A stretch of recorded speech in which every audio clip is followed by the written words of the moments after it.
Should we start? Yeah, I think let's go. So welcome everybody. Hang on, wait a sec. Oh, yeah, we haven't made loads of people. Sorry, my apologies, Rachel. I wasn't sure we had everybody in. Right, shall I start now? So welcome again, everybody, to our exciting workshop where we're going to be looking at Get That Leadership Job workshop today. We've got a whole host of people to speak to you to share their wisdom. But before we do that, we just wanted to explain a little bit about the Step Up Network.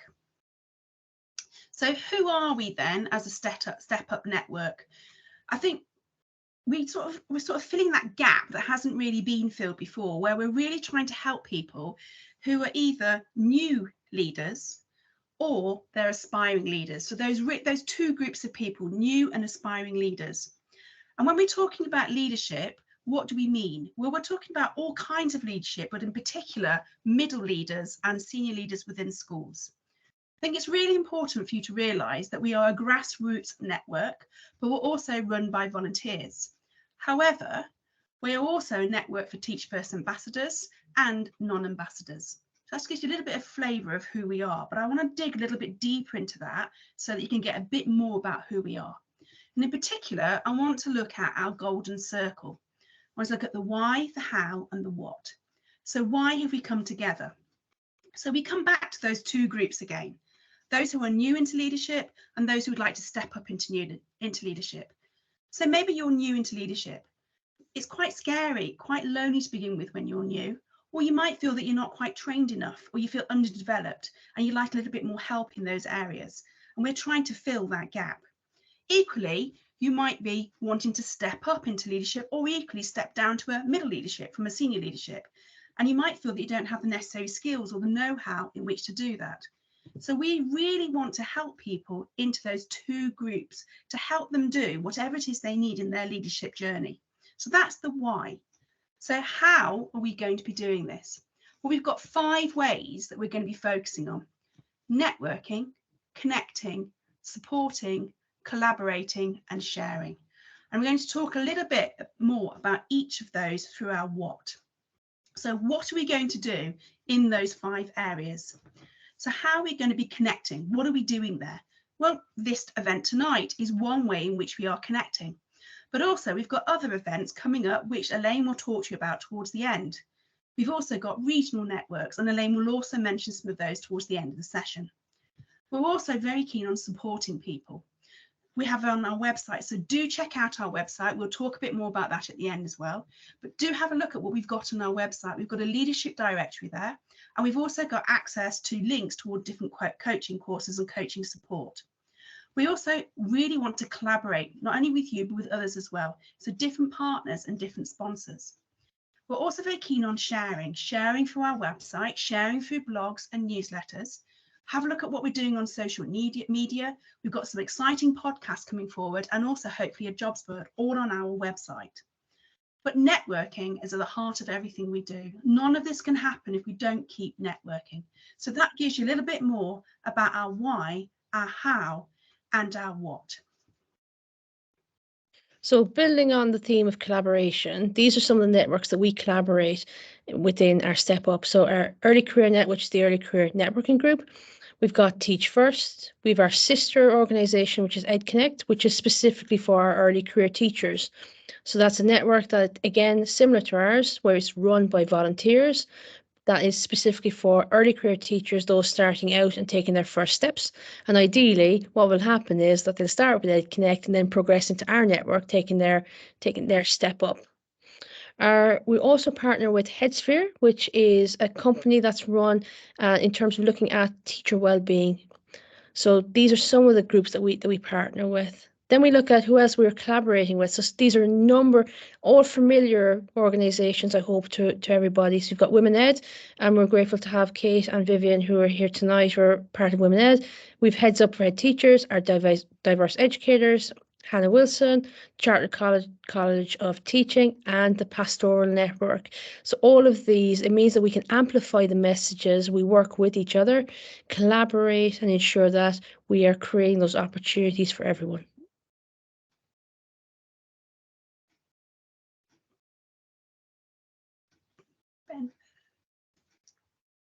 So Rachel, if we have a look at what do we actually focus on in terms of what we're doing in our network? So we do look at different types of leadership. Oh, as if by magic, as I'm just going to talk about them, it's popped up. So leadership is quite broad. So what is it we're focusing on within our leadership? Well, some people experience barriers in leadership, and hopefully through the stories that you're going to hear, through the support that we have online and the other things that we run, you'll look at ways in which you can overcome those barriers. Also, we're really keen on helping you to develop as a leader. Once again, that can be through our events like tonight. It can also be through our website and everything else that we do. We're also really passionate in ensuring that leadership is truly diverse. We know the power and enrichment that diverse leadership brings, and that's something that's the heart of what we're doing. But I think it's really important for you to hear stories about leadership. You know, human brain's privileged story, and you're going to see some of the blogs and the podcasts and what we're talking about tonight, that people are sharing their stories of leadership so we can learn from this. But also important is our well-being. We know that often leaders in particular don't get that work-life balance and don't feel that their well-being is at the heart of what they're doing. So what we're trying to do is also encourage that we are leaders who put well-being first, both for themselves and also for the staff. And hopefully for tonight and the other things that we do, you get a real sense of how we can do that. So these are the different areas that we're focusing on within our leadership. So tonight's event, really excited about this event, looking at getting that leadership workshop. So it's our second ever online event. This time, our first online event was our launch event back in July. We've also had a face-to-face event in Birmingham, which was really successful. And after tonight, we're going to give some information right at the end about what our future events. So Rachel, if we go through tonight's schedule, it's really packed. I'm really excited to see this. It's a really exciting schedule. As you can see, we've just started with this introduction so you can get a bit more of a sense of who we are, why we've come together, and why we're passionate in helping people who are both aspiring leaders and current early career leaders. But we've also got 5 speakers following this introduction. We begin with Amanda, and she's going to look at when do you know that it's the right time to move on? When should you be stepping up? Then logically, the next step is when you've decided you want to step up, how should you go about writing your application? And Tom is going to discuss that in more detail. Then, hopefully, once you've smashed the application and that you've got your first, or you've got around to the selective stage for the interview, what are you going to do to nail that interview? What might the interview look like? What kind of tasks might you have to do? And for this, Sufian is going to speak about. Then we're going to step back slightly and look at what Kate's going to discuss. She's going to look at, what should you look for when you're trying to decide what role is right for you? And more importantly, what is the right school for you to go into? It's really important that we not only have the right role, but in the right school. So she's going to discuss that in more detail. And the final speaker is going to be Vivienne. And she is going to discuss the gender pay gap, and in more particular, how you should negotiate your pay and conditions. After these 5 great speakers, we are then going to move on to a question and answer session. So do please, as you're listening to the speakers, think of some questions that you would like to ask them. By all means, if you want to put them in the chat, we can then look at these when we come to the question and answer session. Or if you want to, you can put your hand up and we can unmute you, and then you can ask those questions directly. So do think of some questions for that last part, that last 10 minutes, when we have the question and answer. But before you go at the end, we're then going to just share with you some other things about us and what else you can be doing to move into this or to support the Step Up Network, and what other things we're doing that might be useful for you. So don't go at the end, but please do listen so we can share that with you. So our first speaker tonight is Amanda Wilson. Amanda is the primary head teacher of a 1-form entry primary school in Greenwich with over 20 years experience. She's also a qualified coach and is training in transactional analysis psychotherapy. I hope I got that one right. She's a track record of supporting teachers in securing those leadership roles. She's a founder of the first 100-day Head Teacher Conference, which is an annual event aimed at new and aspiring head teachers. I think is a brilliant idea. And she's going to take us through when to move on up, when to step up. Over to you, Amanda. You're on mute there. Not good start, is it? Thanks, Elaine. Thanks, Rachel, as well. And thanks, Ben, for inviting me to be a part of this event this evening. So knowing when to move on and when to step up. And I'm just going to take you through just a few thoughts that I have when I think about it, and when I talk to my leaders, when I talk to those people that I coach, and when I talk to anyone basically who says to me, when is the right time? Because there's always a question that comes into our head at some point in our career. So the first thing I want to do is just look at the different types of role. So I've kind of got 3 or 4 different screenshots of the 2021 school workforce census. And the first thing to note is that there are, these days, lots of different types of role. And I think sometimes we can think there are only, you know, head teacher, deputy head teacher, assistant head teacher, and that's it. But in this day and age, we find that there are so many different leadership roles that fall within and around these things that I'm mentioning here. So even within the middle leader role, you've got things like phase leaders, you've got, you know, your subject leaders, you've got your curriculum leaders, you've got your ASTs in there somewhere. And so even within the middle leader role, there are lots of different avenues that you can go down. So I think one of the things to consider is, when you are a class teacher, what is it you enjoy doing?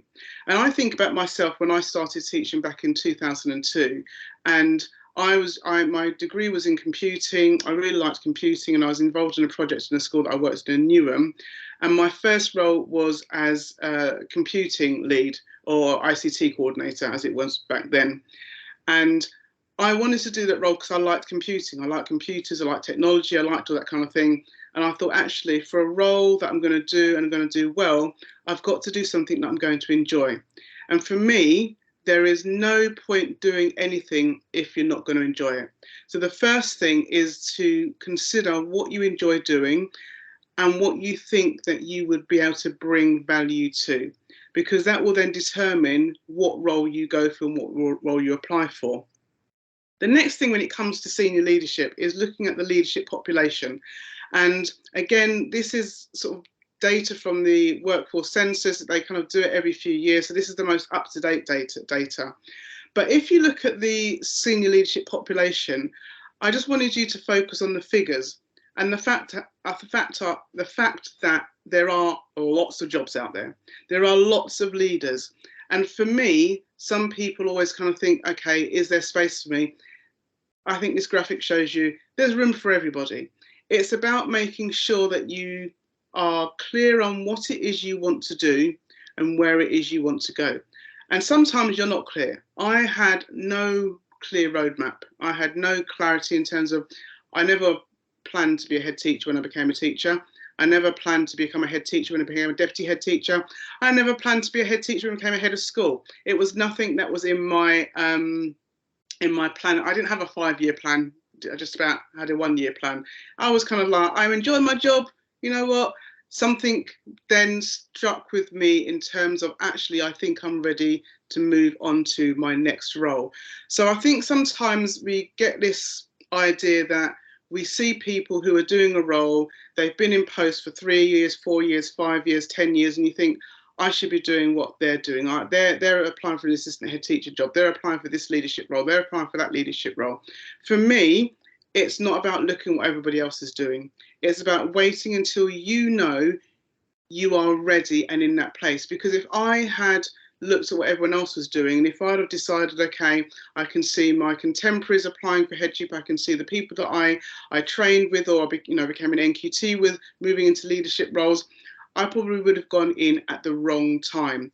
And as a result of that, I probably wouldn't have ended up being happy. And I probably wouldn't have learnt the lessons that I needed to learn along the way, because every role that I've done, I've learnt something new. And every role that I've done is giving me more and more preparation for the next role. So I think, that the saying, comparison is a thief of joy. Don't allow what other people are doing to cause you to get caught off guard. The next thing I think is about, the length of time that somebody's in a role, because again, sometimes we can think, okay, how many years do I need to have done assistant head teacher role or a deputy head teacher role or whatever role. And although, you know, this graphic shows that, you know, think, for example, the average, you know, the median time that somebody is in a leadership role is 18 years, or in a middle leadership role is 12 years, or, you know, been in education or until I become a head teacher is 23 years. Everybody is different. My old executive head teacher, she became one of the youngest head teachers I think she was the youngest head teacher in Greenwich at the age of 30. I've come into headship in my late 40s. There is no comparison. There is no right or wrong age. And I think sometimes we can get too caught up in how young we are, how old we are, how much experience we have. I think the key thing for me is where you are in your role. And so again, if we skip down to the next one, I think it's about recognizing that everybody has a different trajectory in their career. And for me, if we go down to the next graphic, ultimately you could either take all these things and really focus on them, or you could totally throw them out the window and think, okay, let me just focus on me and where I'm going. And so it's, as much as we've got all these graphics in the DFE, take the time to gather all the census data. If you put 5 head teachers, 10 deputy head teachers, 16 middle leaders beside each other, everyone would have a different story to tell about the journey that they've taken. If I think about my journey, it's been long and varied. So as I said at the beginning, I've been in education for 20 years. My first headship, my first teaching position for the next graphic was at, I feel like I'm doing those back in the day when they were doing it. Yeah, I know. Next slide, please. My first job was at primary school in Canning Town. Oh, that's where I became ICT coordinator, and I was there for about 5 years. My last year there, I decided I didn't want to be in a classroom. I applied for, I was going to apply for a job at another school, and my head teacher said, okay, what is it you're looking for? And I said, I'm looking for a PPA role. And so she let me have a PPA role. And then I decided, oh, let me see what's out there. And I left working in the school and started working for RM Education for 5 years. And they are a private IT company. They're still around, still going. They used to sell computers to schools. Probably remember them from back when you were at school, depending on how old you are. But I worked as an educational consultant for 5 years. I also wrote bids and for free schools and academies back in the day. So I did a very different role, but still in school. And then because of redundancies, I decided to go back into school, and I went back in. The plan was to go in as an assistant head teacher, but I went back in as a deputy head teacher at Christchurch Primary School. And then after 3 years, and I was happy as a deputy head teacher, and my plan was to retire as a deputy head teacher. I would have been perfectly happy in my one form entry primary school doing the job that I enjoyed doing. But an opportunity came up for me. And initially, I wasn't going to take it because I thought, you know what, I'm happy where I am. But then I thought, actually, it's probably the fear of the role that stopped me more than anything. I was more than capable. And so I took the role at the next school as a head of school, and I was there for 2 years. And then the experience that I gained in that role made me consider, when I went to see a friend who was a head teacher, why I wasn't applying for headship. And it was at that point on the Friday, I went to see my friend who was a head teacher. And on the Monday, I was telling my executive head teacher that I was going to apply for a headship role. All very quick. The Monday before, I had no intention of applying for a headship role. And suddenly by the end of the week, things had changed. And that's what's happened. And I think sometimes we can be so concerned with doing it in the right way that we forget it's according to whether we feel we're ready. And one of the things that I think we need to consider is the job specification and the person spec. And I always say, you know when you're ready if you can meet at least 80% of the person spec. And so it's about looking down the list at what is this role asking you to do? What do you have already that you can tick off and think, right, I can do that, I can do that, I can do that, I can't do that. Because sometimes we think we need to be the full package. Sometimes we think we need to have all the skills in order to apply for the role. And nothing can be further from the truth. And I say that from my own experience, because when I applied for my deputy headship at Christchurch, I had been out of school for about 5 years. that's when levels were coming into play, and I didn't really know much about the assessment side of things. And so in my interview, it was a group interview. I did well on the collective work at the assembly. I did well on the in-tray task. I did well on the lesson. I totally bombed on the group task, which was about assessment, because I did not have a clue. And it showed that I didn't have a clue, because when we were doing the group task, my role was to introduce the other people. And so I was kind of almost passing on this job to the other candidates that were with me, because assessment just wasn't my strong point.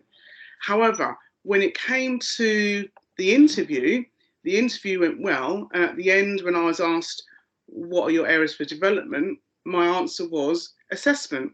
And I made it clear that if somebody sits with me and goes through what that looks like, you can guarantee that I will pick it up really quickly. And I got the job. And the executive head teacher worked with me for the next 6 months or so to make sure that I was well versed in assessment. Now, me and assessment are like that. We are best buddies. But I was brave enough to admit at the time that it wasn't my strong point. And I think if I'd have seen a person's specification and seen assessment on there and thought, you know what, I'm not ready, I probably wouldn't be where I am today. So it's about recognising that you don't have to be the finished package. That's the whole point of development. That's the whole point of promotion. That's the whole point of being able to recognise where your gaps are, is that when you get into a position, you learn. Even in my role as a head teacher now, this is my 5th year. And it's only now that I can say, yeah, I kind of have really got a grip on the finance side of things. I went into the role, you know, having an idea about, you know, how to manage a budget for the curriculum, but to know how to manage a multi-million-pound budget for a whole school and how to make sure that, you know, we stayed in surplus, that was something I learned over a period of time. So it's about recognising that you don't have to be the finished package. I think sometimes, if we can skip down to the next slide, we kind of have to recognise, and the next one, that there are things that get in our way. The doubt, the uncertainty, the comparison, the imposter syndrome, all these things that will stop us from moving forward. But ultimately, what we have to do is go down to the next slide, is kind of say, okay, I need to put all these things to one side and not allow them to stop me. Because if we allow doubt or uncertainty or comparison or imposter syndrome to stop us, what will happen is in 5 years' time, we'll be in the same position and we'll be looking back thinking, what if? And I never want to be in a position where I think, what if? My kind of theory is, what's the worst that can happen? You apply for a job, you don't get it, but what you do gain is the experience and the benefit of knowing, okay, this is what I need to do next time. So for me, it's a case of recognizing that you will be the one that knows that you are ready. The people around you will be able to recognize when you're ready. But when you are ready, as we go on to the next speaker, you'll be ready to fill out that application form. That's me done. Brilliant. Thank you so much, Amanda. I've been taking notes and typing. I think, Rachel, you're the same in terms of, I think definitely resonating about in terms of people look at a job spec and think they look what they can't do, not what they can do. Absolutely. You have to actually look at, and it resonates in I think it'll resonate for some people, hopefully in their leadership journey. It definitely resonates in mine in terms of, I kind of took a punt and applied for something and got it, and I thought, okay, let's go. But definitely not, and recognizing where, you know, you're not necessarily the finished article. But then again, in education, is anybody ever the finished article? Some may say they are, but they're not. Yeah, for me, I think the moment I think that I know it all is the day I'm walking away. Absolutely. That's for me. I think is it. Thank you so much for joining us, Amanda. That was brilliant. No problem. Thank you. Thank you, Rachel. Who do we have next? Can I just say, echo those thanks as well? And I really enjoyed it. I loved the personal story. You know what's right for you. But let's move on to our next speaker. Our next speaker is Thomas Breakwell. He is currently a head of RS in a comprehensive school in South Birmingham. But prior to this, and it's very recently prior to this, because he only just got the job in September, he was a RS teacher and a head of house in a grammar school in Birmingham. So he's just recently moved moors. He's really interested in pedagogy, particularly in RS, but also in curriculum and in assessment. He's written for TES and other resources such as RE Online. And today he's going to talk to us about that application process. So you already know that you're ready to step up. How do you move on to writing that killer application so you can get shortlisted for that interview? So without further ado, I'll hand over to you, Thomas. Hi, hello. Can everyone hear me? Yep. Yeah, brilliant. I've had all manner of technological problems today, so I'm actually on my phone doing this, which is not particularly professional, but there we go. So really my talk is to talk about kind of this idea of writing this application. As Rachel was saying, right, you've decided that you want to go for this role. How do you write an application that stands out? And I want to kind of preface this by saying that all of this is coming from my experience, and my experience as someone who's a white male. And I think that should, you know, so take what I say in terms of writing my application with and some stuff I'll talk about later with a bit of a pinch of salt. So in terms of my application, really, so in the school that I ended up getting the new job at, and the one I've just started in September, for me, I wasn't really thinking of actually moving on. I saw this role and thought, oh, I might have a go. I might take that initial punt and decide that I want, you know, maybe it's the right time to step up into a new role. So I really read the job specification really carefully, and I literally just matched it with what experience I had, and any gaps that I didn't have in terms of experience, I knew that was something I was going to talk about at interview. And for me, what I wanted to focus on was if this school was to employ me, what are my key qualities? What do they get if they hire me? And my hope, and what I tried to put across in my application, was you're going to get a teacher that's really interested in pedagogy, that's really interested in their curriculum, that engages in the RS world outside of the school. And it's someone who's really interested in the idea of RS as an academic subject. And I made that as kind of a key theme that was really running throughout my application. And I think that's fair, not only for me, but also for the school, to ensure that they're getting someone that is the right fit for them as a school. And I'm not having to pretend to be someone else in order to get a job, because ultimately it just would make me miserable, as would make anyone else, if you're in a school that isn't quite the right fit. I think when I was actually at an interview, what I really thought about was actually where are my areas of development. As Rachel said already, I was working at a grammar school before I got this job. I knew that there were parts of my professional development that I needed to develop. When I taught my interview lesson, I asked a question, and it was quite a basic retrieval question, and I got silence. Now, previously, I worked at a boys' grammar school, and you wouldn't have that. You'd have kids that would at least give it a go or shout out an answer even just out of sheer awkwardness.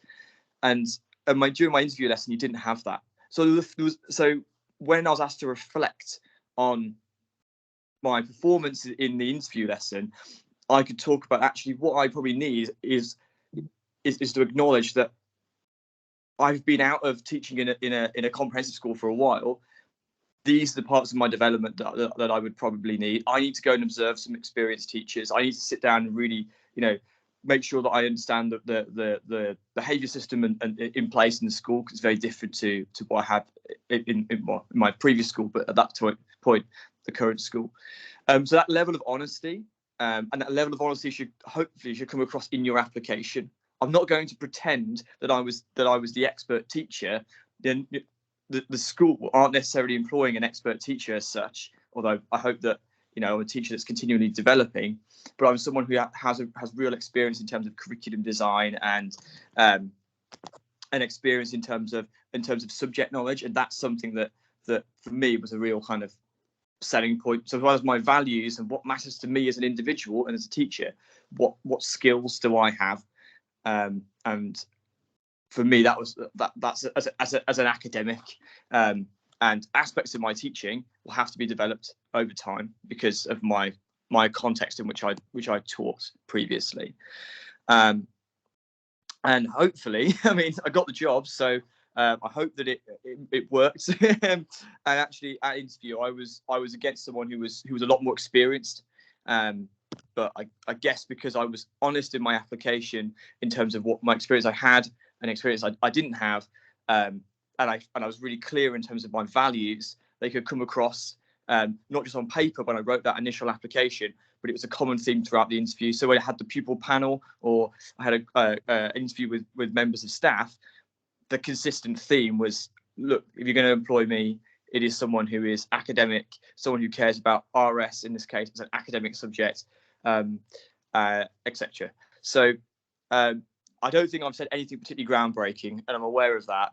And you're probably all sitting there thinking, yeah, obviously, but I think it's something that's can sometimes get lost in that clamour to try and apply for a job, is to think about actually what are your values, and that can be missed. Not necessarily the values of the school, but the values of you as an individual, which will to some extent will align with the school. But I think it's important that we come up with our own values ourselves, and we can let that shine in our application through how we write it. I've got about 2 minutes left, but that's that. So if you have any questions or anything, then please fire away. Like, there was a really great comment in the chat from one of the guests. Obvious is not always obvious in terms of, we say things and it's, sometimes it needs to be stated, because when you're in that throw, when you're in the middle of applying, it's not always obvious. It's, and you get someone else to look over and it's like, why didn't I think of that? Yeah. So I wouldn't underestimate the stating the obvious. Thank you, Thomas. That was really, what came across to me was thinking about your values. What do you stand for? What shines out in you? What qualities are you going to be bringing? Do they match the specification? Not fully, but is it there? And also bringing that across not only in your application, but also in the interview, so that you're going to be in the right place for you. And I know Kate's going to speak about that later, but I think that really powerful message of what is your values.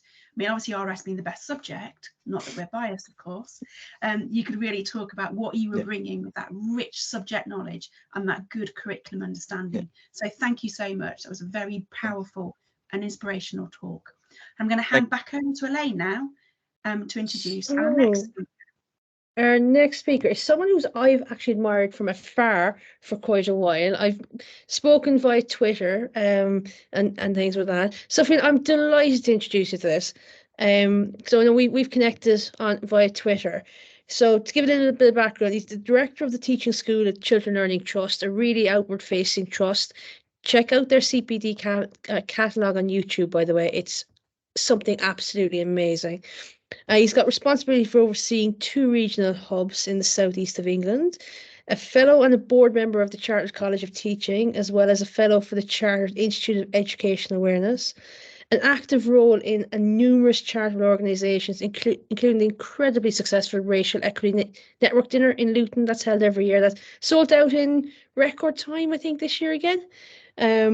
But tonight, Sufian's going to present for us on nailing the interview and all of the tasks. Thank you so much for being here tonight.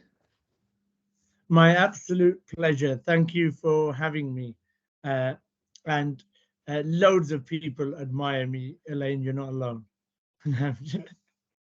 But it's probably the way we want to start, really, is that self-belief and believing in yourself. So just to clarify, Elaine, how long do I have? Because I don't want to go over and give everyone enough time to get their parts. You have 15 minutes. Thank you. And I think self-belief is probably the most important thing before you go into an interview. Interview from the outset is a flawed process in many ways. It lends itself incredibly well to certain skill sets, extroverts perhaps enjoy certain elements. And an interview doesn't necessarily always allow you to understand and get to know the talent that's sat before you. And I think that's really important to note, because so many people I know, so many great teachers, leaders I know, I also have seen them interview and have seen that they're not necessarily shun in the interview in the way they do in the classroom or around the corridors or in a school. But it is what we have in the system. It's what we use at the moment as our key metric measure to check and assess suitability of candidates for roles. So my tips are really about visiting the school. So the application process, and Ben and Amanda have touched upon this. It was touching upon, sorry, Tom, it was touching upon the fact that you want to get to know the school and visit that school before you make your first trip in on interview, getting the very basics right, knowing what it's like getting there. I've done this error before where you Google map it at 10 in the evening and it looks like you'd be there in 32 minutes flat and it looks easy. And then no one told you that actually on the day, in the morning, between 7 and 9, and we all know this from commutes, like from my house, there's certain days, if you leave at, I don't know, 6:53, you save 20 minutes compared to if you leave at 6:57. And there's all of those little intricacies that exist in every school, in every location where you'll get hit by traffic and so on. So getting there on time. Look sharp. Look sharp. I always tell people it's a lot easier in advising some people, especially with men. It's easier to say, right, you know what, put a suit on. If you're one of those kind of, you know, really ultra kind of guys that probably belong in Silicon Valley and you want to roll up your sleeves and wear a turtleneck jumper, that's not the occasion for it. So you're rocking up. People will measure you by how you appear, how you look, how you're dressed. And it is the custom here in the country we're in is that there's a certain expectation around how men and women, how anyone chooses to dress for that matter. So just getting it right around how you're dressed, what you're looking like. And it sounds crazy, but I also say to people, I've got a real thing about perfume. It's one of my real things where I spend a lot of money on very high quality scents. Smelling good, because again, it's just arriving because you've arrived and you've got yourself into a sweaty mess in that morning and your palms are all sweaty when you make that handshake, and you wore a shirt where you can see the big patches under your armpits because you're nervous as anything. Just getting those real basics right, because it's a human versus human interaction. And people don't know what you're like, how great you are, what an exceptional leader you are. They're going to just measure you on the things that they can see or they hear. So get that right. Know your stuff. Know the school. So the know your stuff, go on the website, check out Ofsted, check on Facebook, check on Twitter, go on and find out a bit more about the character of that school. There's nothing worse than someone rocking up and it's me, all about me. And it's like, well, what effort have you made to know about these kids, this community, what's important to them, the context, the character? So know your stuff about the school and do your research. And then know your stuff in content. So one is knowing their stuff, what is them, the school. One is knowing your stuff, what is you. So you've applied for a role, understanding how that role functions in that school, in the organogram or the organizational chart, where does it sit, understanding the responsibility it comes with, understanding what the variations of that assistant head role is, that head teacher role is, that deputy head role is in that trust or in other schools in that locality, just to get a bit of a flavor. But do your research about your role. And I always say to people, when people say, look, have you got a set of questions I can look at? I always say to people, look at about 100 or 200 questions. The reason I say that is there's a dozen lists of test, of key, or whatever, of typical interviews, and look at all the variations, look at the random ones on Google. Why would I suggest that? Because not because you have to rehearse a response to each one, but when you've heard a question said in a certain way, if that's been processed by you before, it doesn't hit you as a surprise. And if you've read that question before, it's not going to jerk you in a way. So I remember somebody saying to me, "What's your biggest mistake?" And because of the way they asked that, I was thinking about all sorts of stuff in my life which I messed up. And it just threw me. It was like, right, this wasn't your typical, what can you do better? What's your weakness? This was your biggest mistake. Tell me what you messed up on in the last couple of years in your current role. Yeah. And it hit me. But actually, had I read so many different variations of questions, I would have been slightly better prepared for that. So reading tons of questions always helps. When you're answering questions, people have a different view on this. I have a view that taking a notepad isn't a bad idea with you. I tend to tell people not to have information written in front of them, because the problem is the moment you try, you've got to be like news reporter level skilled to be able to look and talk and maintain a conversation without disrupting the flow of a conversation. So my thing is have it, but there's questions that people ask. So can you tell me a time when you did X and what was the outcome of that? And what happens as humans is we hear the first part or the last part, and then we want to answer there and then. And what we don't do is note the 2 or 3 different parts to that question that existed. And I always kind of go with a lot of the questions. What was the issue when you're given an example? What was your intervention? And what was the impact? The problem is people start talking about the problem, the issue. A lot of people don't get to the state of, this is what I did about that problem. And when they say what they did, they don't say, and as a result of doing what I did, this was the impact. So listening to the question, noting down if there's 2, 3 different parts to it, and making sure that you understand it's multiple parts to it and you're responding to it. But also using aids like the 3 I's to kind of really capture your answers, to know that, right, if they're going to ask me for examples, I'm going to use a bit of a format, a bit of a framework to allow me to talk about an example. Think of examples beforehand. There's nothing more weird than thinking, you knew I was going to ask you, why have you applied for this role? Why are you shocked? Why are you surprised? You should have had that one ready to go. You know I'm going to ask you at the end about safeguarding. Tell me about safeguarding. Tell me about diversity, or the importance of equal opportunities. Some of those are like preset and you know that they're going to come up. But example of, tell me about a time that you managed someone difficult. Tell me about a time that you led something. Have those examples to hand, but don't think of those examples.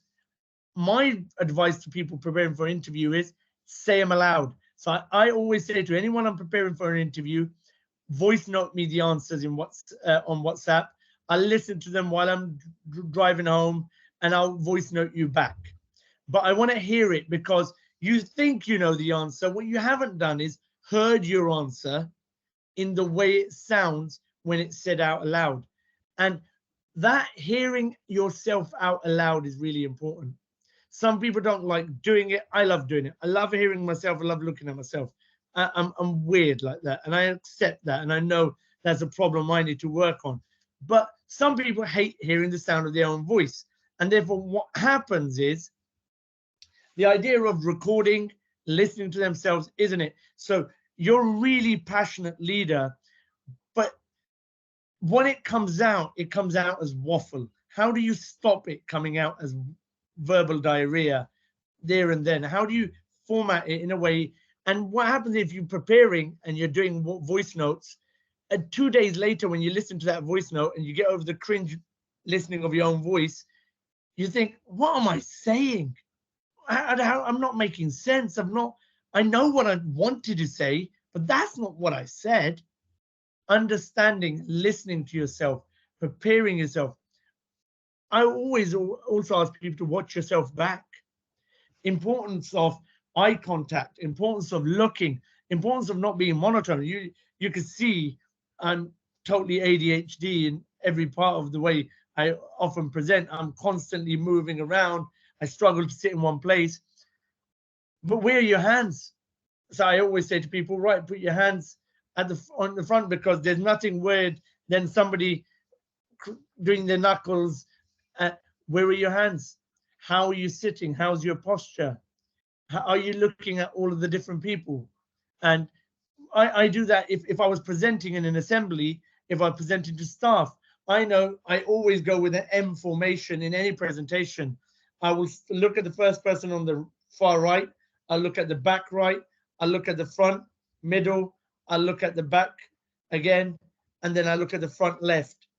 I'm going to do that M format if I'm presenting repeatedly, because I want everyone to feel like that I'm looking at them, that I'm capturing them through those tasks. I want to make sure that there's tone and intonation in my answers. There's eye contact with people when I'm talking to people. The interview is about rapport building. It's about relationship building. And one of the things that people often want to really take away is, can I see myself working with that person? Can we see them here in the flesh? Will they fit in? And that really happens when you build that rapport. So when they're asking the questions, the ability to nod rather than just look absolutely shocked and blank. The ability to just nod. No one's ever not got a job because they asked for a clarification. No one has never got a job because they drank water. No one's never got a job because they asked, is it okay if you repeat that question? I always say to people, always make sure you ask for one repeat. Use it as a bit of a lifeline, because if it stumbles, you give yourself 3 seconds, 4 seconds, 5 seconds to hear it out again. The onus is on them to make sure that they're clear in their answer.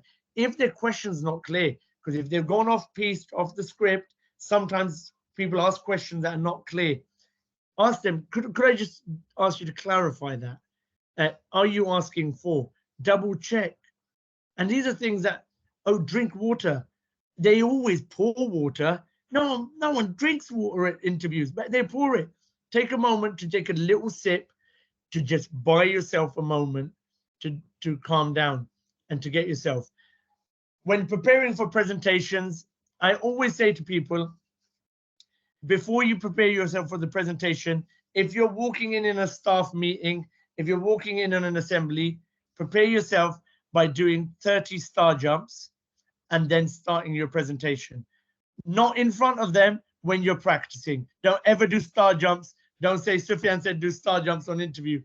The reason I say that is get used to the increased heart rate when you start, because what happens is when you get in front of an audience, heart rate goes up, the perfect sentence you had planned, somehow your body and your brain crashes between breathing at the wrong place. The moment you breathe at the wrong place, your brain says, oh my God, this is a disaster. What am I doing? I can't even get my words out. Well, if you've kind of practiced getting there, and I always ask people, stand, take a deep breath and say, get your breathing rate right. No, you didn't get a job because you were breathing. Oh gosh, that was bad. That's harsh. Take a moment to breathe, to settle in, and then go for it. The most important things, and the nugget I'll leave you with, is research is incredibly important. Knowing them, knowing yourself, and that you know your stuff. Preparing with lots of questions is important. Preparing with audio and visual for yourself gives you a better insight in how you come across. Incredibly important. When you are going to do tasks, make sure you've practiced in front of strangers, in front of audiences. And the best possible preparation for an interview is to do more interviews with random strangers that you don't know, and let them absolutely give you brutal feedback in safe spaces with trusted people, because actually that's powerful, because you rather be torn apart by people that you trust to help you build than to have it on your first occasion when going out on an interview. So, and the last thing I'll leave you with is the most important thing.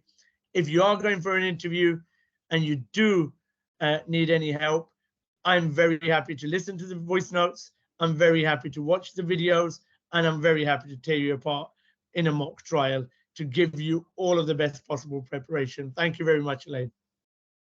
Thank you so much. That was just incredibly. I've like a page of notes written down in terms of everything. And I think actually in terms of feedback, because a lot of people go to an interview, they mightn't be successful, but they don't actually ask for feedback either.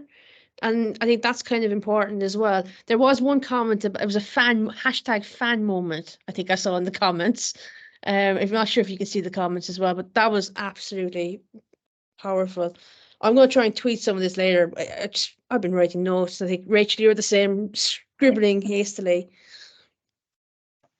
So thank you very much for that. I think my image is going away is star jumps, deodorant, and knowing where you're going. I think I might do a poster of that. I think that's a brilliant poster. Smell good, dress good, star jumps, and drink and breathe. Yes, thank you. I'm now going to introduce our next speaker. Once again, we're very lucky to have this next speaker. I'm going to introduce Kate Brown. Kate is currently a secondary assistant head, but she's also a network leader for Women Ed in the South East. She has got a huge diverse range of experience. She is initially an English teacher, but she's also been for 10 years in leadership roles, and she's worked in a range of leadership roles within that framework. She's also likes to coach women to help them to get into leadership, and she, being an English teacher, but also because I'm humanities too, she also believes passionately in the power of words and the power of stories to inspire, something I wholeheartedly agree with. So I'm going to hand over for Kate, who's going to talk about a bit of a step back now. So not just the application process and the interview and knowing when you're right, but more importantly, knowing what is the right school for you and what is the right role for you, so that you're going to be happy and you're going to flourish in that role. Kate, over to you. Thank you so much, Rachel. Thank you for that lovely introduction. Can I just check that you can see my slides? Has that come through? Fabulous. Thanks, Elaine. Good evening, everyone. Thank you so much for having me. I want to start really by echoing a comment that was made by Sufian, that know them and know yourself. And I think that really gives me a lovely way into what I'm going to be talking about. And this is really sort of underpinning all of the speeches that we've had so far today. It's making sure that you are finding the right place for you. The only thing I can compare searching for a job to is really finding a house, because you will have a very personal experience, and I guess it's being acutely aware that everyone's journey into different school settings is going to be different, and you do need to know yourself. As Rachel's already said, there's lots of experience that underpins what I'm going to be talking about today, and in a whole variety of selective and non-selective settings, and I've had the pleasure of working with a number of individuals. And the reason I want to highlight that is to come back to that know yourself point. So the first thing I always do when I'm considering any form of new opportunity is really to take that step back and to think, right, who am I at this point? What is it that I'm prioritizing? What am I looking for? What do I value? And it's important to sort of ask those reflective questions. We as teachers and educationalists are sort of natural born individuals when it comes to reflection, and certainly getting us to think really deeply about what we value is always a really good place to start when you're thinking, okay, where do I belong? Because looking for a new role is all about belonging. We talk about that with the young people that we support, but it's as important when we're thinking about ourselves and our own leadership journey. And when you're aware of sort of what you're looking for in terms of what you value, so Rachel mentioned some of the things that I value about, you know, prioritizing individuals' well-being. I am hugely passionate about empowering young women. So these core values in terms of who I am as an educator very much drive and shape when I'm looking for opportunities. And so that's always the first thing that I think about. And then I look to think, okay, well, then how does that translate into leadership? What type of skills am I maybe strong at and I have particular strengths in? And where maybe am I looking for developmental opportunities? And what setting might afford me that? So what school, what facility, what organisation is going to be aligned with my values, my strengths, and the things that I want to really lean into more? One of the things you can do if you're sat there thinking, well, I have no real idea what I sort of am looking for or value or the types of skills that I'm good at, because it can be quite difficult to be self-reflective and critical, and to really identify those perhaps potential development needs and gaps in knowledge. Doing things like a 360-degree feedback can be really helpful. They can be completely brutal in all honesty, but it can be really helpful in ensuring that people who know you, really know you, are able to help guide you in identifying where your professional strengths are and where perhaps you've got a few blind spots or there are missed opportunities. But also leaning into organisations like WomenEd, and thinking about the way in which you can make best use of coaching and mentoring opportunities, and really just seeking advice. You know, the Step Up community, the organisations that we are all part of, the core value that they all share is a desire and wanting to help others. So please do lean into that and take advantage. Lots of the speakers this evening have talked about the importance of research, whether it be thinking about preparing for interview, preparing for tasks, finding the right school. And it can be very easy to just naturally deviate towards a school's website and to think, right, well, that's surely going to give me everything I need to know. It may give you a source of information, but there are a lot more nuanced things that I would encourage you to consider when you're looking for that right role. You want to think about, what does the school prioritise? What are its strategic goals? Do you want to be on that journey? Are there any things that you need to think about in terms of challenges perhaps that you might encounter in joining that particular community?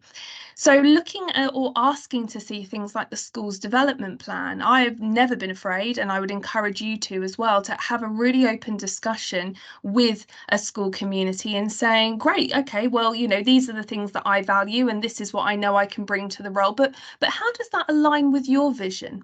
And what is it that you're prioritising? Where do you see your school going, and how can I perhaps assist with that? What do you want from me? And really gaining a deeper understanding of that can be incredibly helpful.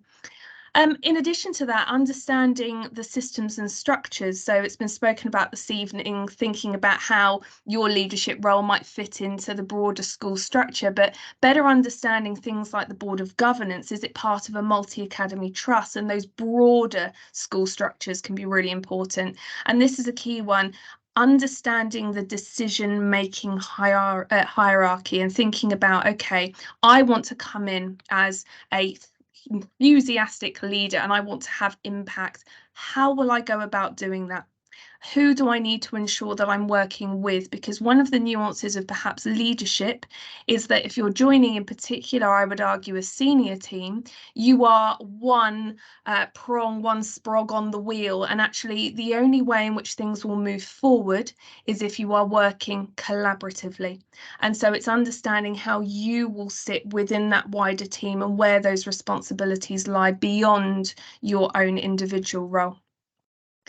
Also asking questions and being quite bold in asking questions about things like staffing can be incredibly revealing and give you a real insight into the broader culture of an organisation. So understanding things like staff turnover, thinking about what measures are put in place to better understand staff well-being. What has the school done to actually ensure that they're actively acting on feedback as well?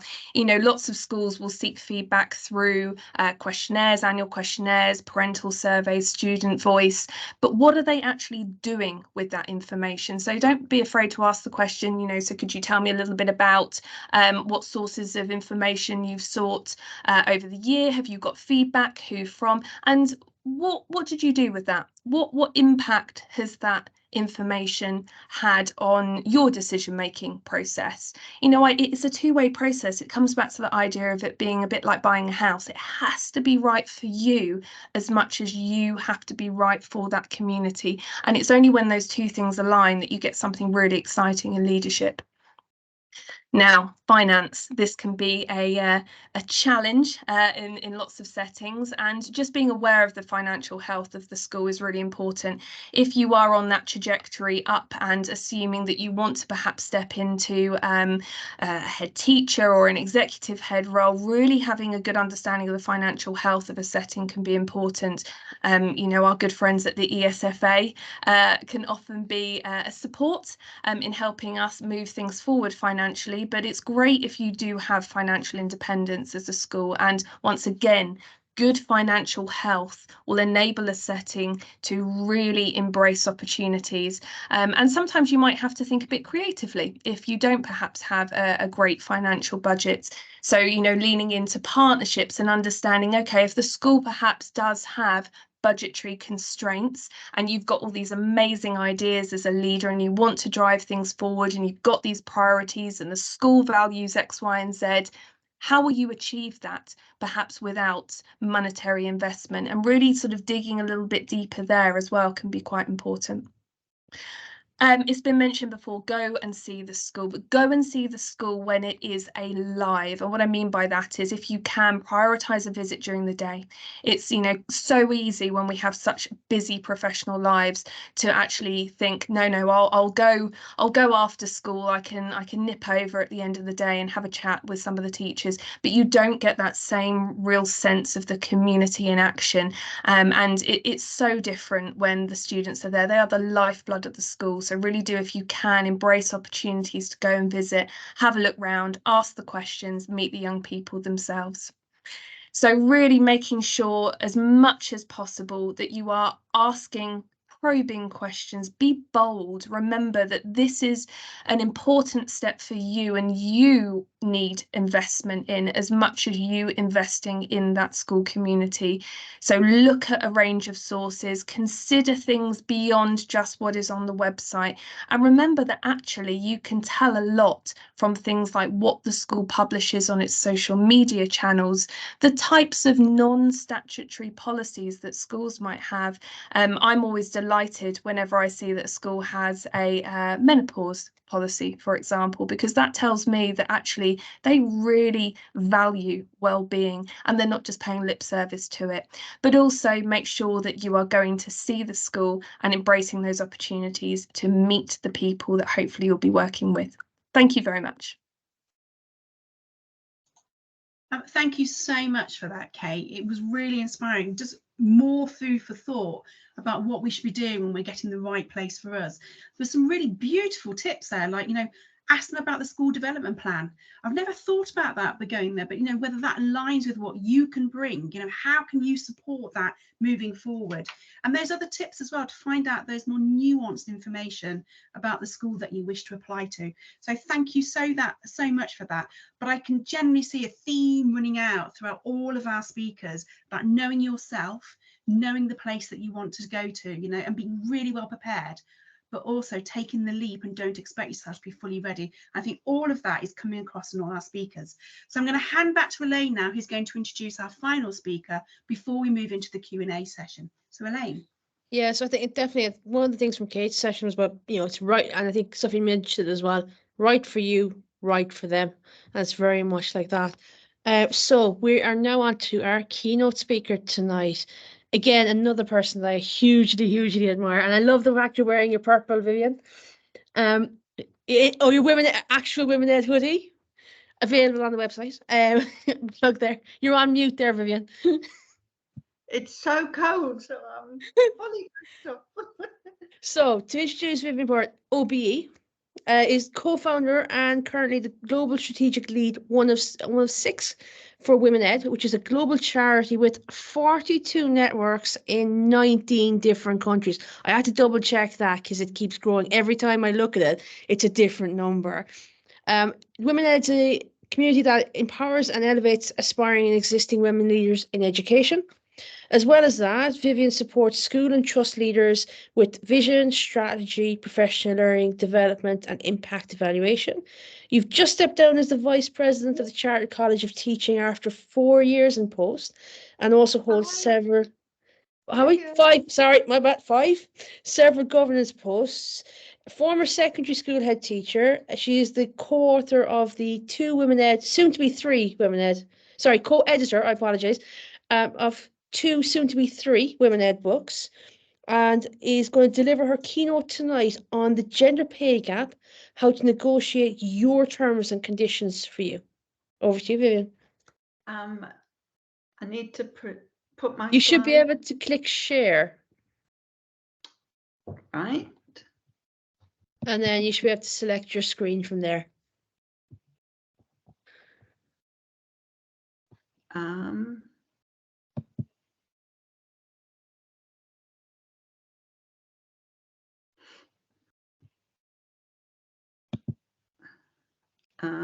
not sure how to find it. So at the top on Teams, there should be a black bar. You know where you've unmuted with your mic and you put on your camera? There should be an upward arrow and it's called share. I found share. And then I just you need to click. Yeah, it should when you click share, it should say you should have screen or window option. So you should be able to click screen. Entire screen? Yeah. And then you can share the PowerPoint from that possibly. I don't know how to though. Let me have a look.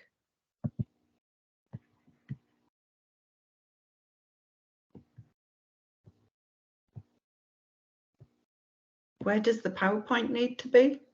So it just needs to be open. Once you open, you're able to share the screen from there.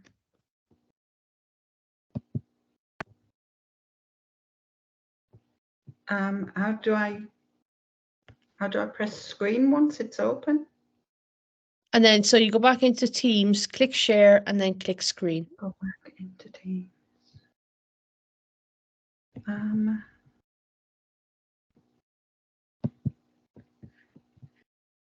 And click what? Share, and then click screen.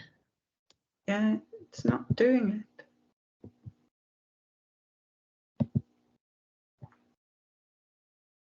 It's not doing it, I'm afraid.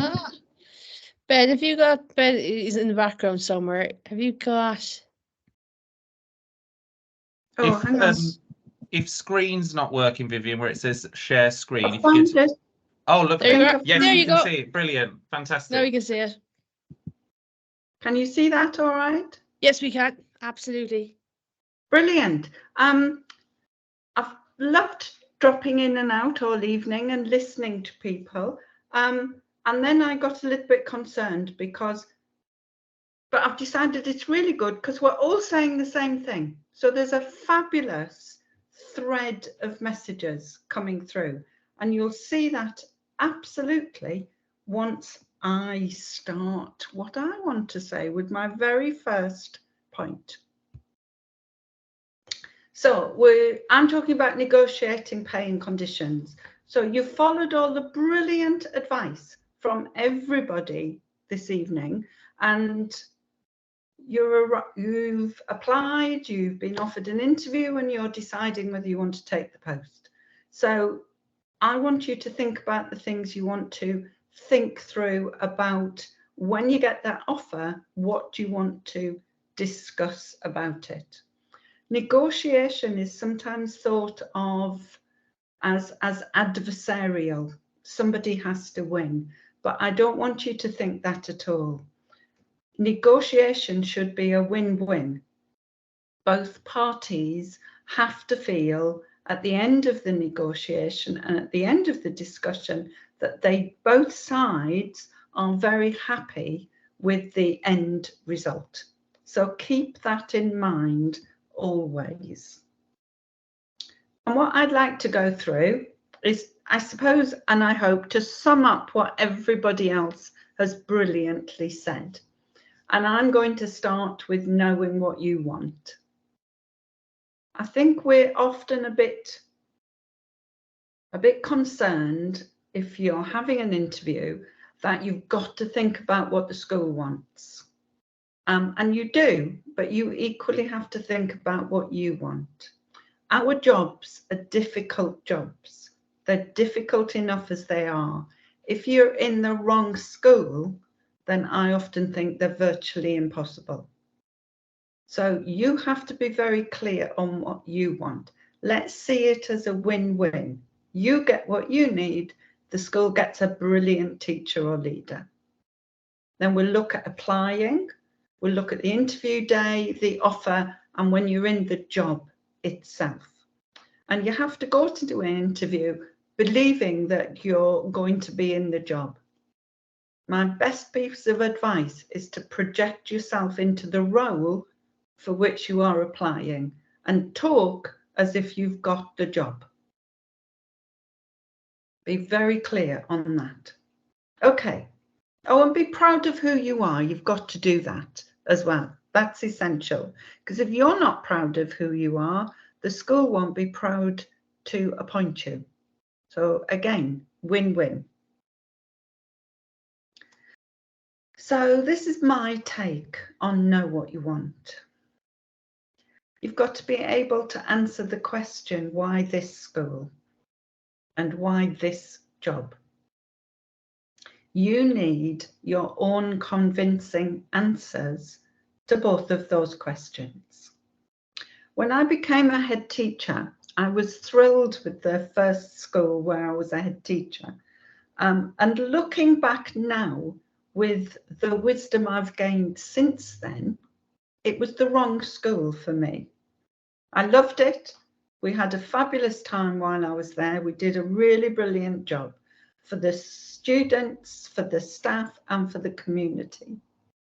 But I'd been a deputy in a very large secondary school of 1,600 students that was on 2 sites.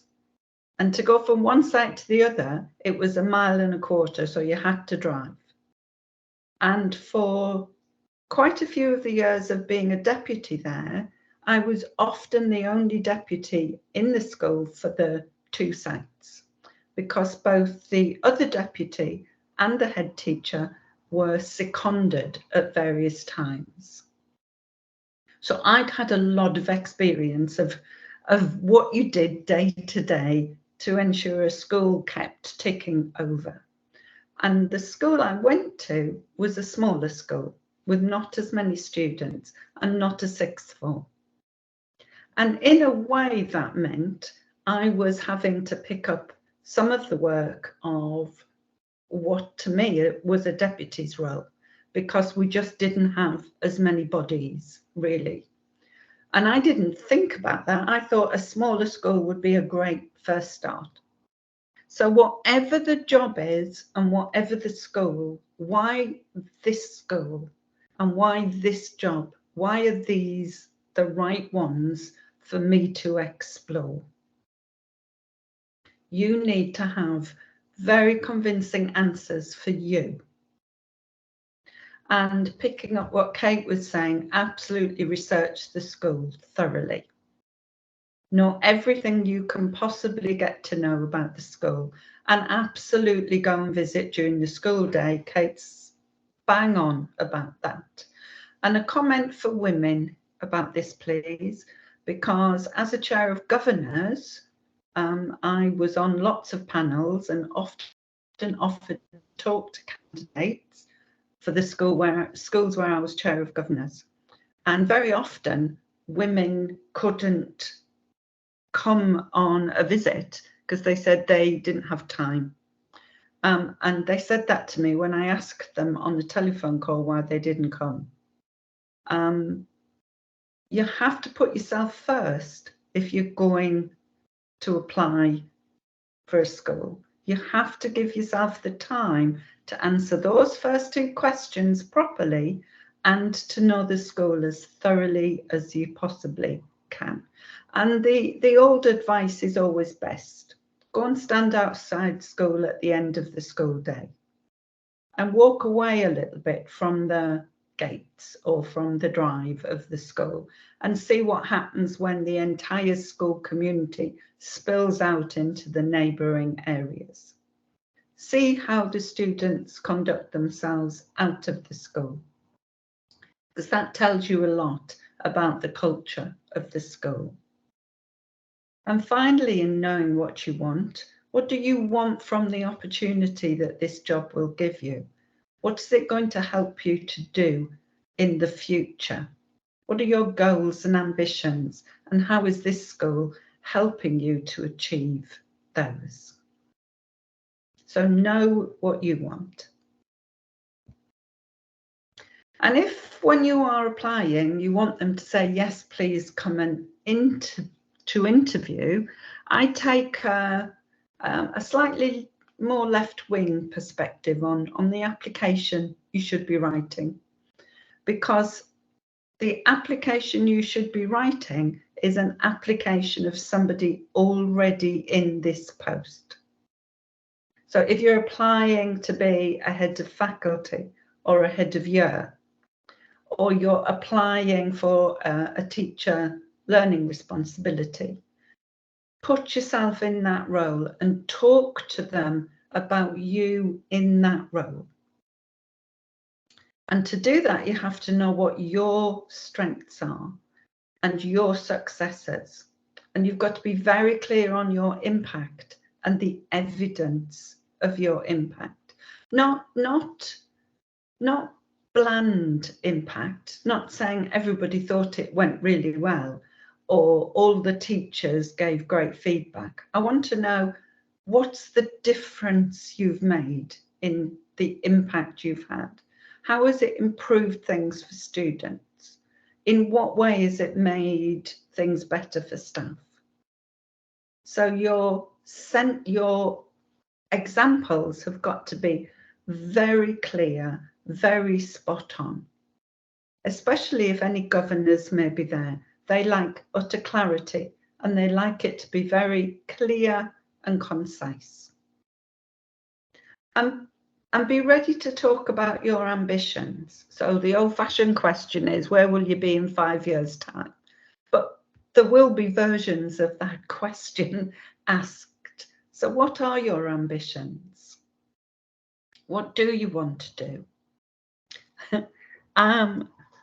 When I applied as a first member of the senior leadership team, it was to do assessment and equal opportunities. And I was asked what would be one of the first things I did if I'd got the job.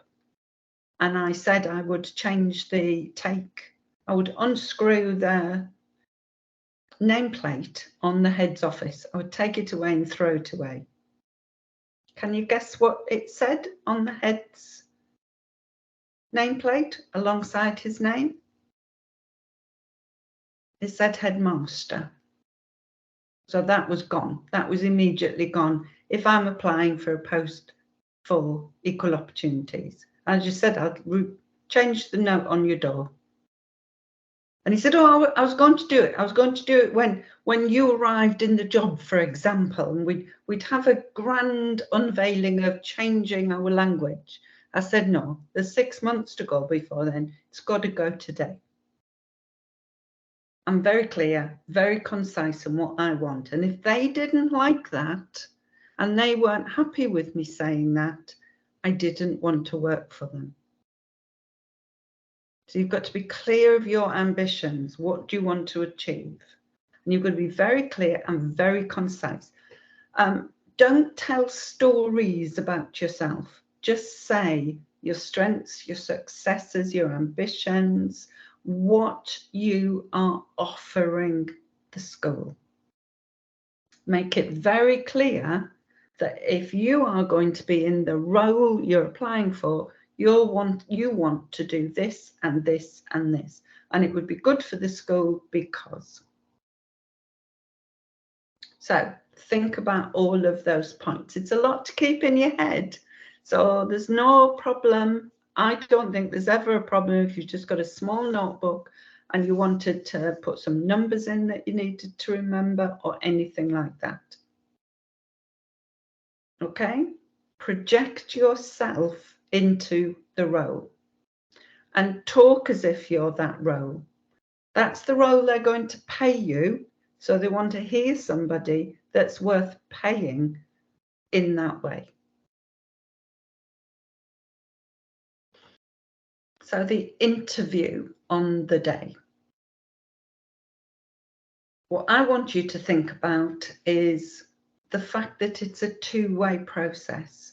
They are wondering if you're the right person, and you're wondering if they are the right school and the right people.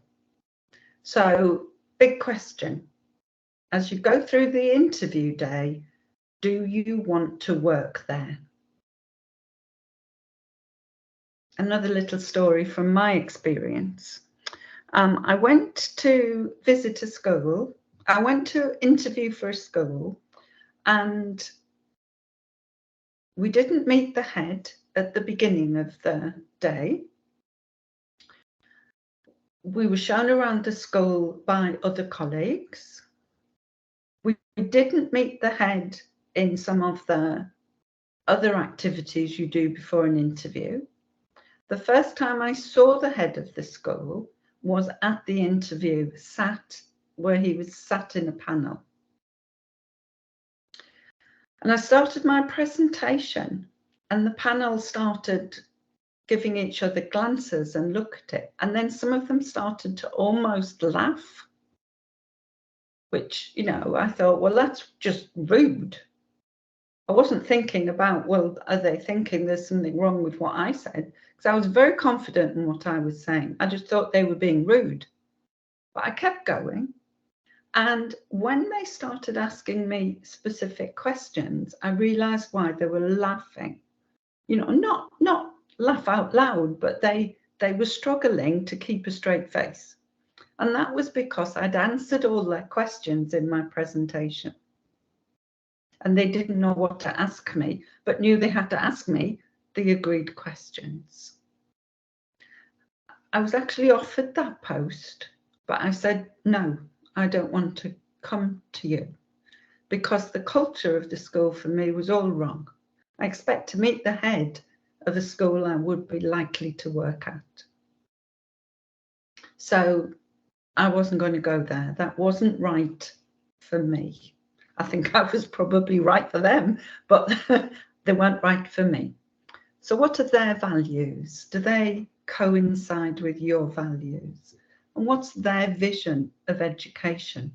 Because nowadays there are lots of different ways that schools talk about education and relationships with students and the way in which people work in the school.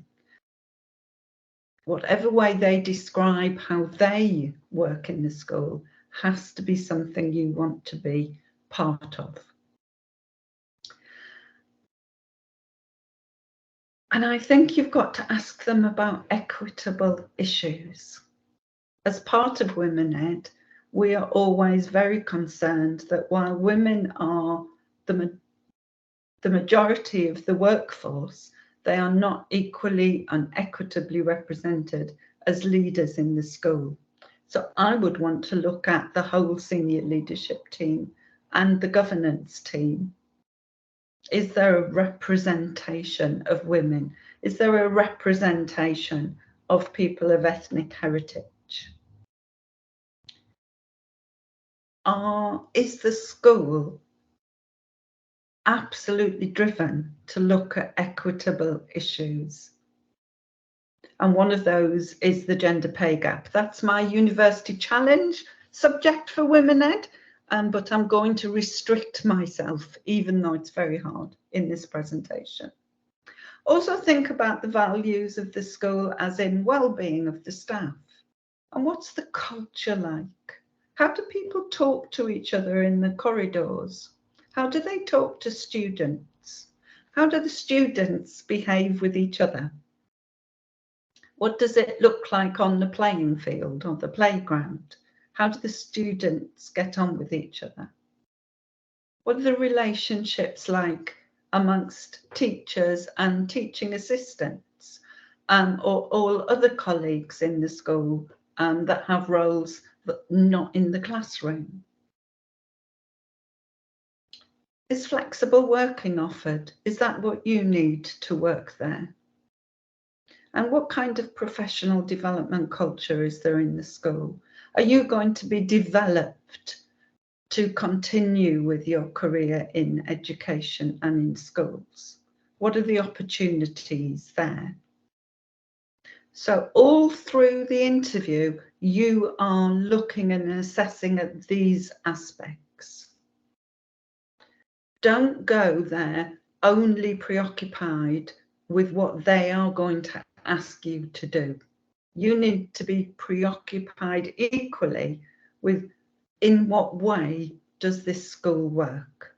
And is that the way I want to work?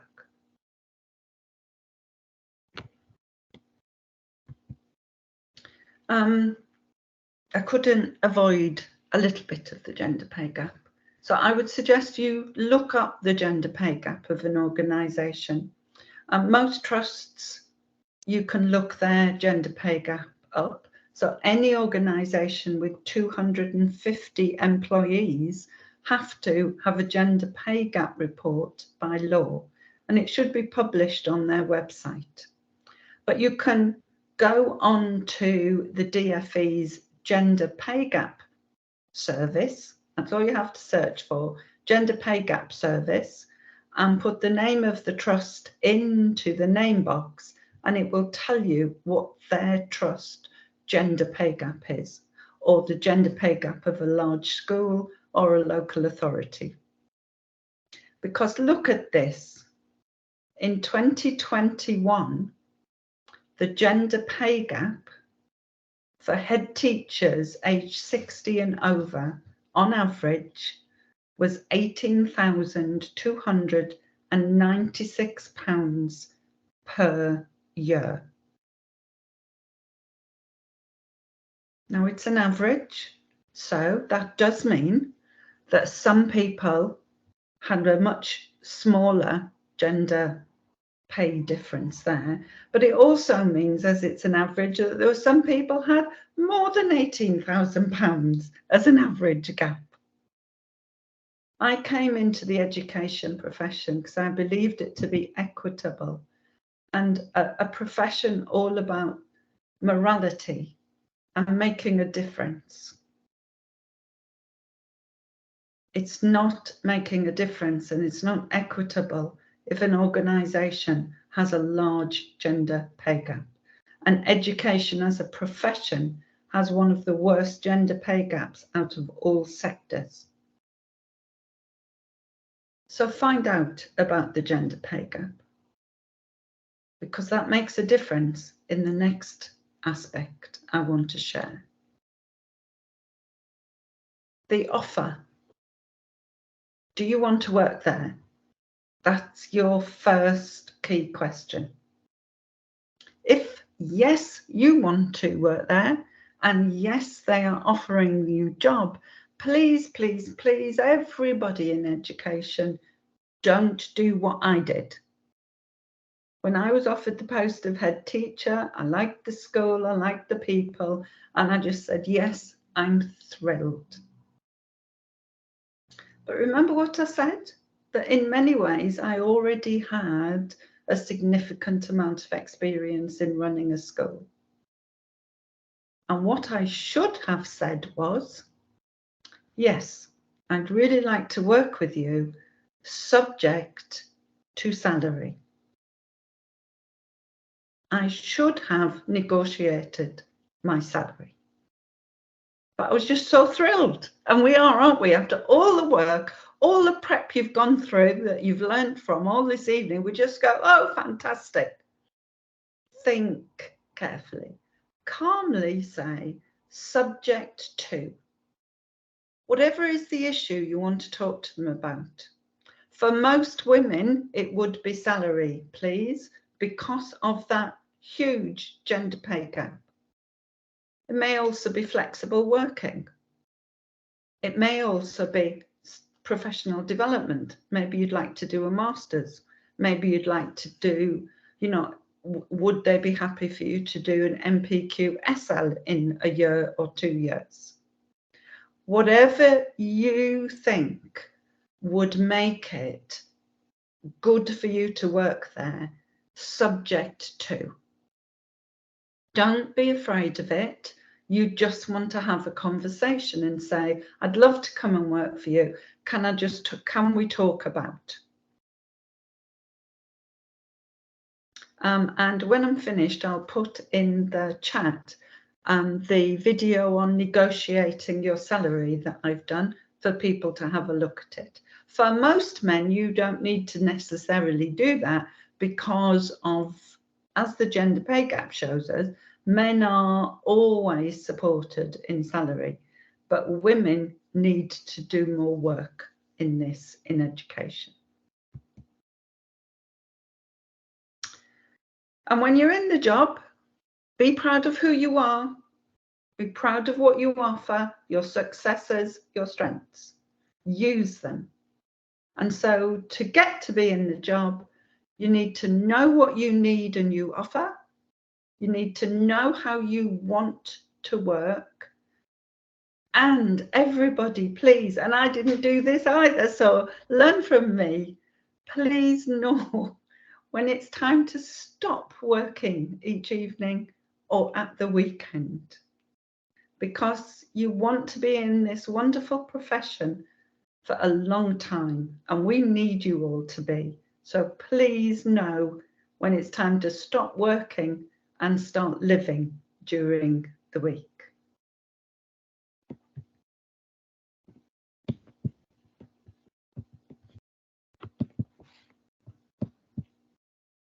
I think that last point, definitely, in terms of actually living, because we really hear about the work-life balance of teachers and senior leaders. It's, are we working to live or living to work?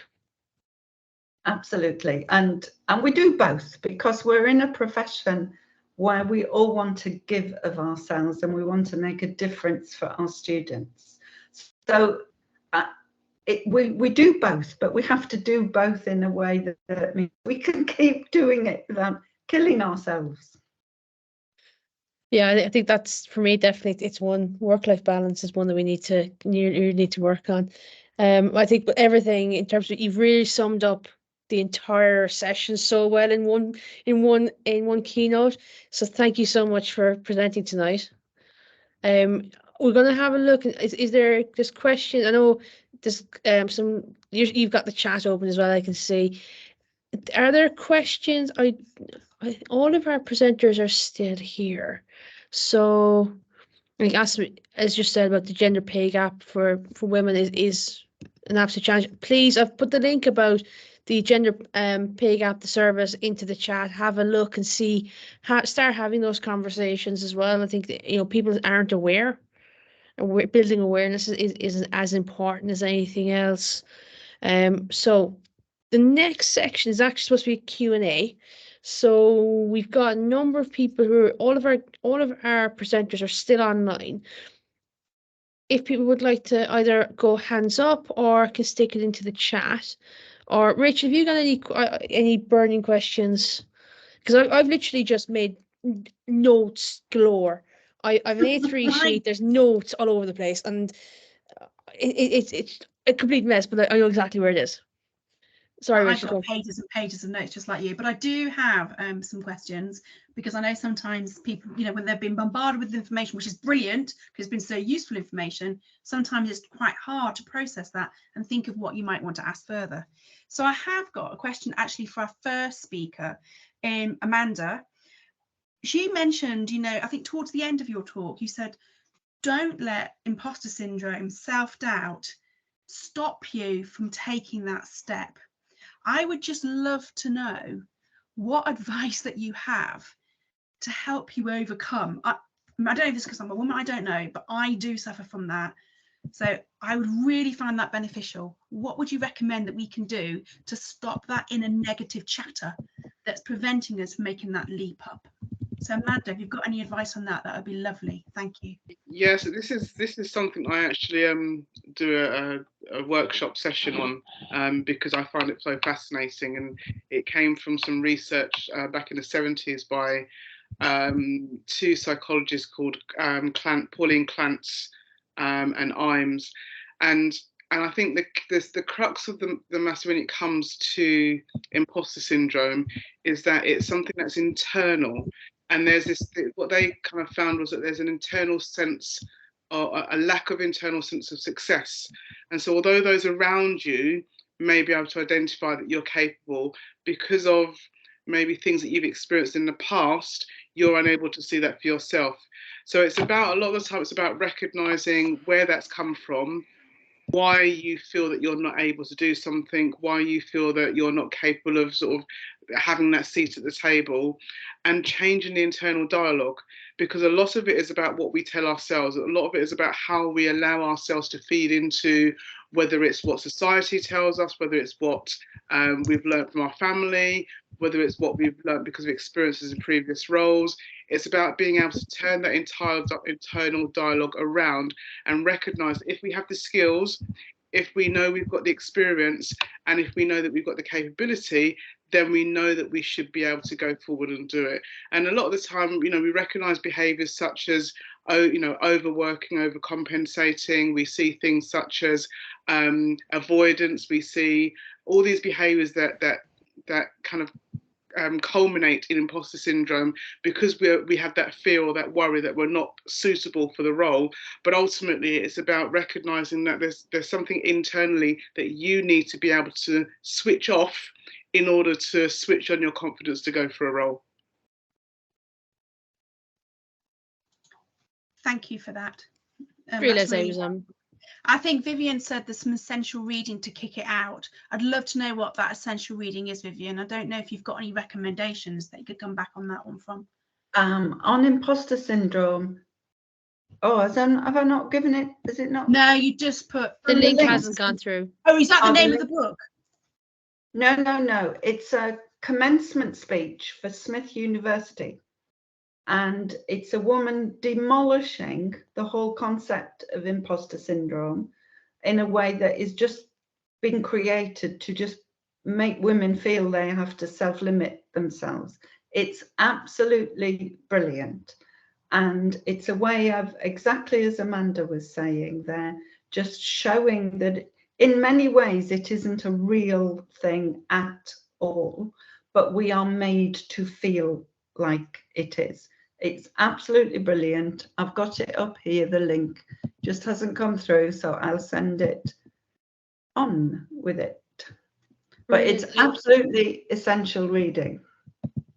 Brilliant. I think there's another question from Samra. So I always feel like I would benefit from having a mentor.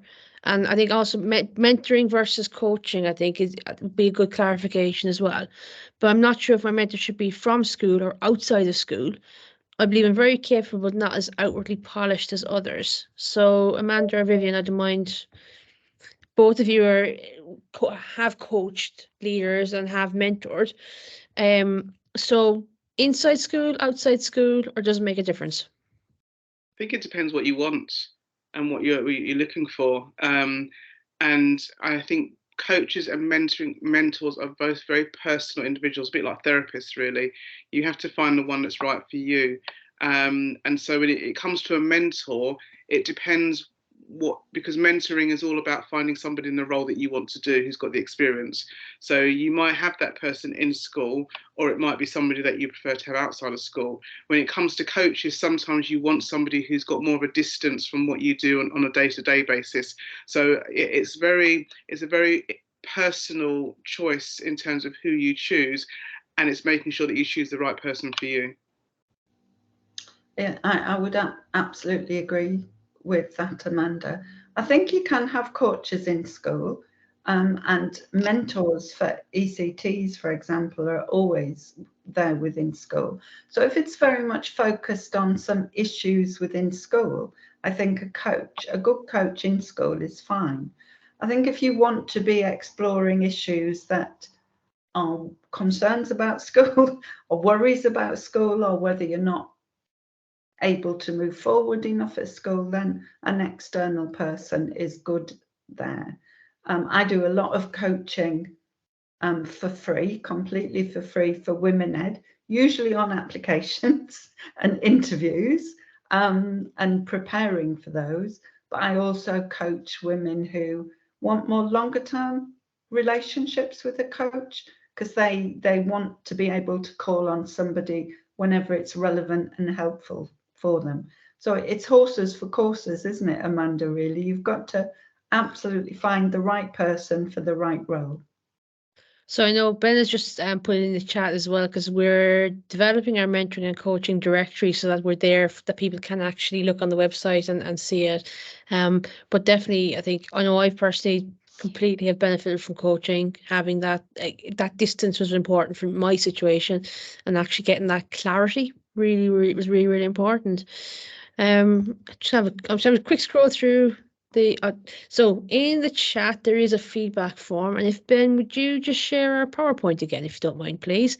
And then what we'll do is cause I've realized we're slightly over time, but I think it's been such a wonderful session, and the amount of in Tom's session, about stating the obvious, but that is really important. Sometimes it is about stating the obvious and having it there, because when you're in that situation, when you're in an interview, and as Sufian said about the sweaty hands and the pit stains and all the rest of it, sometimes the obvious isn't obvious. So in terms of wrapping, we're going to go through how can you connect with us, because obviously we've loved having everybody here tonight. We obviously have our I'm going to call it Twitter. I refuse to call it X. It's Twitter, right? Everybody knows it's Twitter. At Step Up Ed, we'll have our LinkedIn page, website. Ben has also put in our mailing list as well into the chat. So if you want to sign up, we have a monthly mailing list that it pops out every month, first or second weekend. It goes out with all of the information about what's happening in our network. So we also have what's next. So Rachel, what is next? So what we really want you to do is please fill out the feedback survey. It will be coming to you, but I think Ben's also posted the link to this. You've all signed up to come to this through Eventbrite. So if you tick on there to follow us, you'll also get information about all the future events that we're going to be running, because I think you can agree that these are excellent. Why not volunteer as a speaker in our future events, or not just why not become a network leader? As you can see, we're all volunteers, we're all working full time. We love to share a network and have more of us helping to make this be such a success. Why not write a blog to help go onto our website where we can learn from other people's stories? Please do check out the website. It's still very much in infancy, but it's really growing, and more things will be added as we go along. Do keep sharing everything that we're doing, both on Twitter. I'm with you, Elaine. It's still Twitter in my head, and also on LinkedIn. So they're the main things that we can be doing, or you can be doing next. Then future virtual events that we have, please do save the date for Thursday the 7th of March. That is International Women's Day. It's going to be a collaborative event. But prior to that, because I missed that first one, there's going to be a free online education leadership unconference, Thursday the 18th to Saturday the 20th of January. It's going to be completely free. And there's going to be further details coming soon with more speakers. And I hope you can agree that you're going to be learning so much from these events. Then on Monday, the 10th of June next year is our first birthday. So there's going to be some really great stuff to celebrate the success of this network. I can't wait for the birthday celebration to hear everybody's stories in terms of how they've actually stepped up. But then also we've got our face-to-face events, which are really important. So as I said earlier, we've had one in Birmingham. We're trying to get around the country a little bit. So on the 24th of February, we've got our London Leadership Day, and our keynote speaker of Hannah Wilson. And you can see all of our different facilitators there. That is it's going to be an outstanding event as well. A small cost of that it's £8, but there's a but, I'll tell you in a second. And then our Manchester event, which I believe it's the Saturday 20th of April, and that's £10 per person. So again, some fabulous speakers, Patrick O'Connor and Adam Levick, who are all speaking for us in that one. And I do believe if Ben clicks the next little bit. We do have a special offer on all of these. So if you put in the code Step Up Jobs, you'll get 50% off these face-to-face events, and we'd love to see you there, because one of our big things is about networking, getting back to the pre-COVID times of actually meeting face-to-face, which is going to be brilliant. So thank you so much. I just want to say a massive thank you to all of our speakers again. It was a fabulous event. Thank you all so much for being here this evening. Thank you, Rachel, for co-hosting. You're welcome. You're welcome. It's been great. It's lovely to be with you, two Birmingham women, making it happen. Midlands. Absolutely. So the form, we're going to sort the tech issue with that, and we'll resend it. Don't worry. Thank you so much. Take care. Bye-bye.